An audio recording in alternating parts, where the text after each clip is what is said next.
Bonsoir à tous. Nous sommes actuellement dans les ruines du village fantôme de Beaucourt en Picardie, un lieu officiellement abandonné depuis plus d'un siècle. Et pourtant, hier soir, à 23h47, une alerte nationale a été déclenchée. La version officielle parle d'un exercice, un mensonge, car nous avons obtenu une fuite interne. La police a filmado quelque chose ici même, quelque chose qu'elle tente d'effacer de l'histoire de France. Ce que vous allez entendre, et surtout ce que vous allez voir, n'a jamais été montré au public. Restez jusqu'à la fin. L'enquête, le village qui ne devrait pas exister. Beaucourt fait partie des villages morts pour la France, officiellement détruit par les bombardements de 1916. Un lieu figé dans le temps.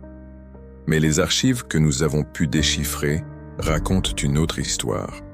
Une histoire où ce village n'a pas été détruit, mais abandonné en urgence, pour des raisons qui n'avaient rien de militaire. Les premières anomalies. En approchant des ruines, un détail nous frappe immédiatement. Les murs, les pierres, les fondations sont debout, mais déformées. Comme si quelque chose avait vibré, comme si une onde invisible avait traversé le village. Les archives de 1916 parlent de résonance acoustique, de vibrations provoquant migraines, vomissements, visions. Un ingénieur oublié, M. Dubois, décrit dans un rapport secret l'existence d'un phénomène sonore non naturel, capable de perturber l'esprit humain. Ce rapport a été enterré, tout comme Beaucourt. L'alerte nationale d'hier soir à 23h47, la gendarmerie, la police nationale et 2 unités spécialisées interviennent dans un lieu officiellement vide depuis 108 ans. Un exercice, selon les médias. Mais la fuite que nous avons reçue, un fichier crypté, mentionne une silhouette filmée dans les ruines, entre 23h41 et 23h46.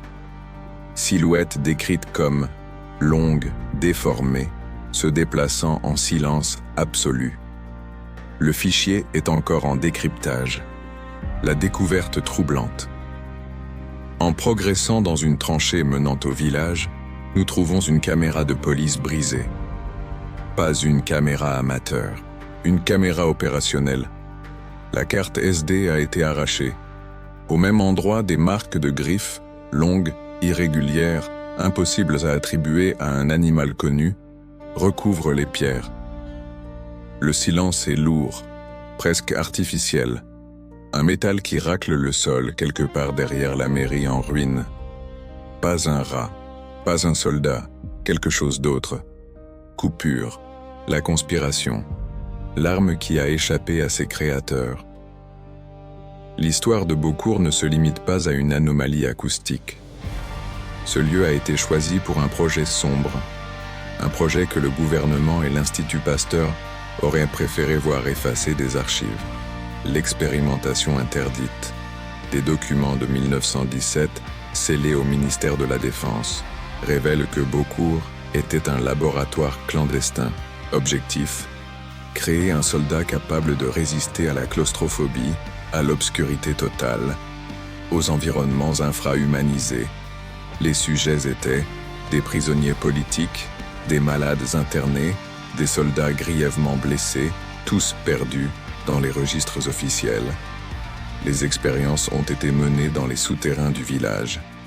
Et elles ont réussi. Trop bien réussi. Le rapport Pasteur. Le sujet alpha. Le dossier parle d'un soldat surnommé Sujet Alpha.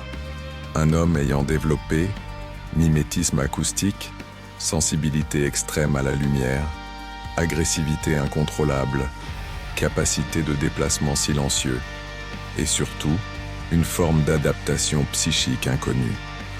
L'équipe note que le sujet absorbe mentalement les individus l'entourant. Les versions contradictoires. Les ingénieurs parlent d'une surcharge énergétique dans les souterrains. Les militaires évoquent un court-circuit. Les techniciens parlent de cris, de grattements et d'une présence dans le tunnel.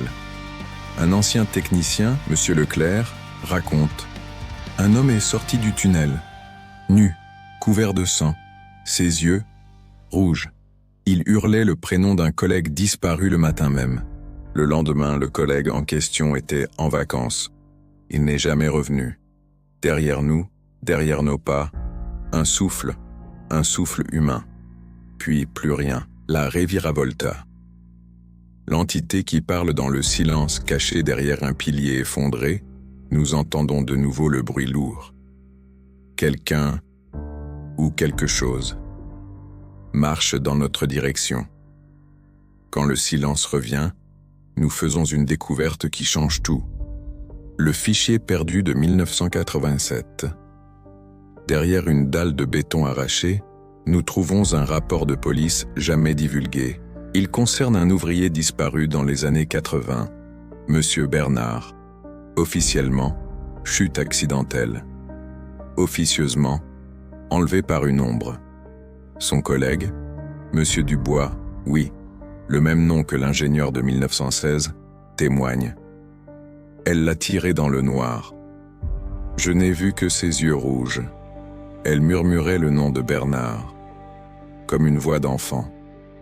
L'entité, le chuchoteur, les archives, les témoignages, les bruits, les ombres, tout converge vers un seul concept, une entité psychique née des expérimentations, un être de murmure, de silence et d'hallucination.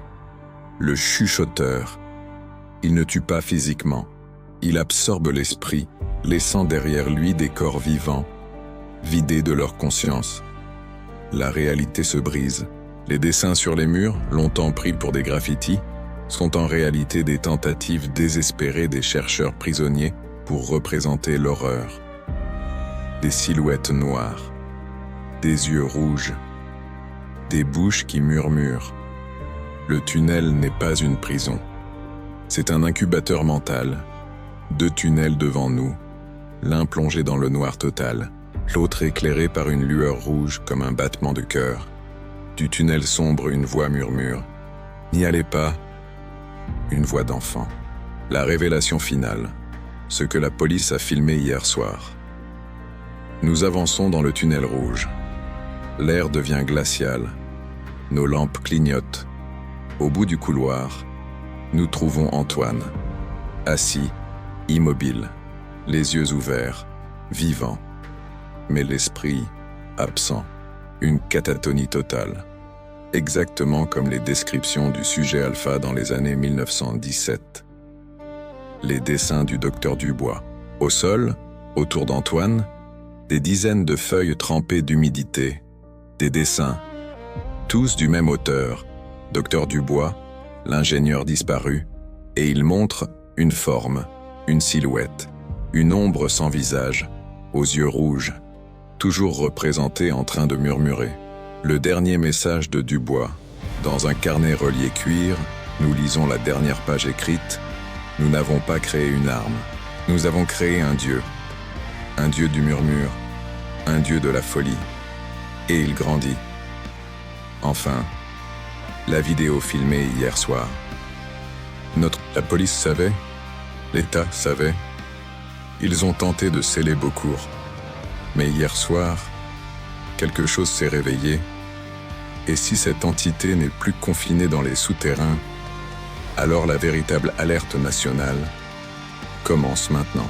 Si vous êtes arrivé jusqu'ici, c'est que quelque chose dans cette histoire vous a vraiment parlé. Alors maintenant, c'est à vous. Abonnez-vous pour ne jamais manquer les prochaines enquêtes. Parce que la prochaine révélation arrive plus vite que vous ne pensez. Laissez un like, ça nous aide énormément à pousser ces dossiers dans l'algorithme.